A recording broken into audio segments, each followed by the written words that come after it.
guys, welcome back to Teal House Farm. Today we are working on planting the greenhouse. So my goals today is to work for about an hour. You guys know I usually set time goals, so I set up the splashy stuff for the little guys. It's a nice day. It's actually pretty warm. It's about 80 degrees, so probably one of the last days they're really going to be able to do water play because it's starting to get chilly. But want to work for about an hour, and I'm hoping in that time I can get some of the pots filled and get the ground planted.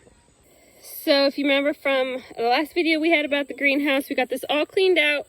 The pallets that had been on the bottom that supported our pots had started to rot and fall through, so I took out the front row of pallets, got some really nice composted soil here, and we're going to plant directly into the ground here. And then in the back, I couldn't take those pallets out. They're connected and too heavy. So I think we can get another season out of them. So we're going to fill these pots. To fill the pots, I have some compost from behind our barn. This used to be goat and sheep bedding, stall bedding that is really fully broken down. Look how nice and dark that is. So we're going to be using that, 50% that, 50% this bag of garden soil that I actually got for free from a friend. So this is awesome. So this is like a totally free greenhouse this year. This is great. So I used to dump garden soil into the wheelbarrow, try to mix it there, but I found that's really hard. One, it's really heavy, and two, this isn't actually a wheelbarrow. It's like a manure mover. It's only got 2 wheels, which means it tips really easily.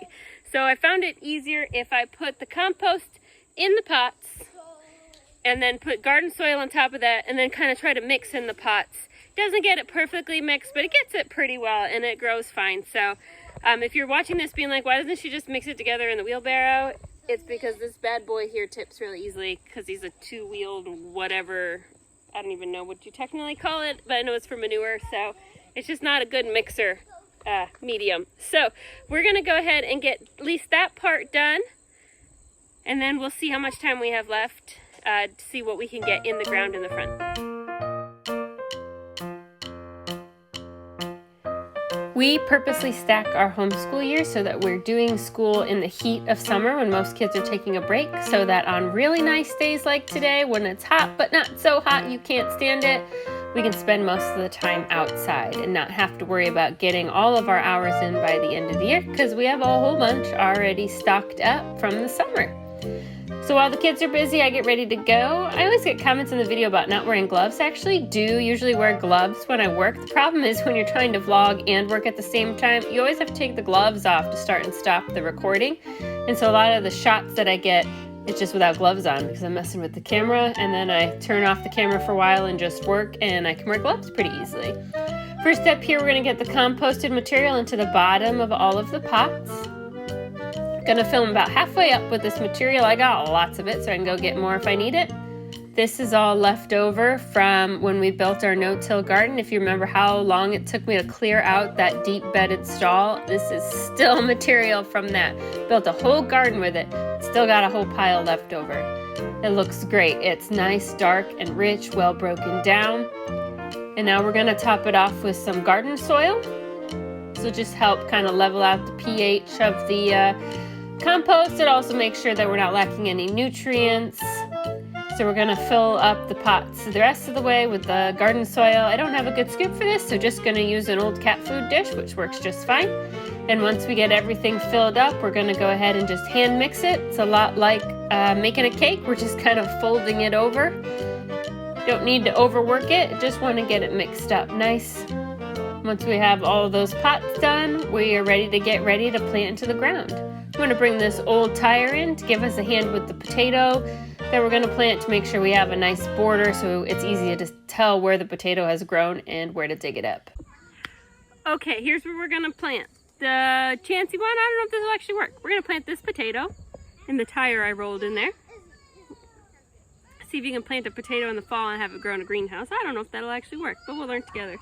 The ones I know will work. We're going to do some carrots, some beets, and then another chancy one. I'm going to see if I can grow a zucchini and self-pollinate it.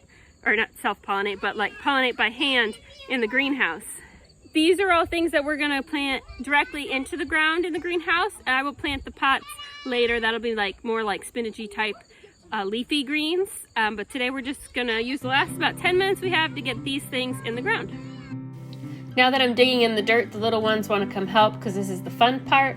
So we get Pat a little shovel, and then I figure out the easiest way to get him to help is to cover up the potato. So he threw a potato in that tire, and then he's going to go ahead and just dig from this pot that I just filled and dump it into the tire to cover up the potato. Isla wants to come help too, so we keep them busy with their shovels and some dirt, and they cover up the potato and fill that tire up a bit. And I get started on planting some beets.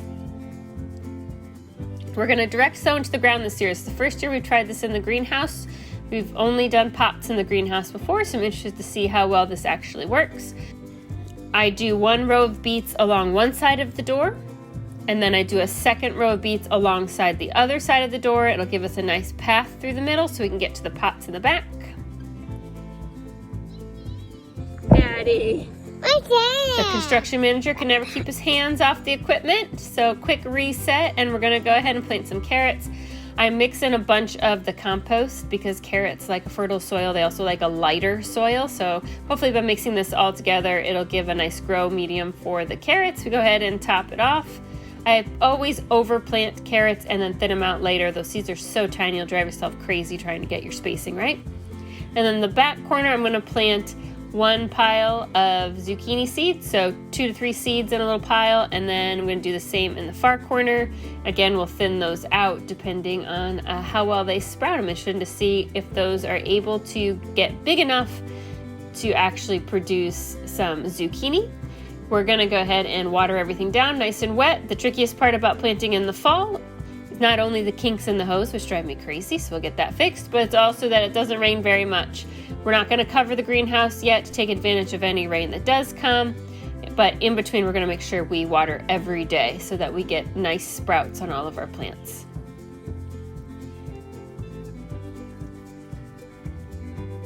Once we give it a good dousing, our hour is up, and then it's time to be done.